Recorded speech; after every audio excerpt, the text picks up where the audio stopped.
Sapat na kita para sa bawat manggagawang Pilipino. Sa patuloy na kampanya ng Trabaho Party List, bitbit pa rin ito ang kampanya para sa maginhawang kinabukasan na hindi na kinakailangan pang magdoble kayod at kumuha ng sideline. Nagbabalik si Edniel Parosa.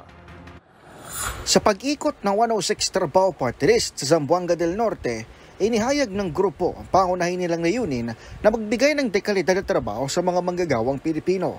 Ayon kay 106 Trabaho Party List nominee Nilay Chavez, titiyakin nilang mapaganda ang pamumuhay ng bawat Pilipino upang hindi na humanap pa ng sideline o racket, madagdagan lamang ang kanilang kita.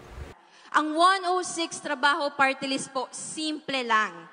Gusto lang namin may sapat kayong sahod at karagdagang benepisyo. Ang gusto namin, maayos ang inyong pamumuhay. Hindi yung pag-uwi nyo sa gabi, maghahanap pa tayo kung saan tayo kukuha ng pang-extra natin. Ibinahagi rin ni Chavez sa kanyang talumpati sa Dipolog, Zamboanga del Norte na minsan na rin siyang naghanap ng sideline pangdagdag lamang sa kanyang sahod matapos magkolehiyo.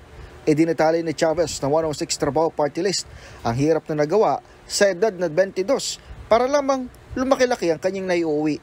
Kaya sabi ni Chavez, target ng 106 Trabaho Party List na maayos ang sistema ng paghahanap buhay sa bansa upang makapag-ipon ng mga manggagawang Pilipino para sa kanilang kinabukasan.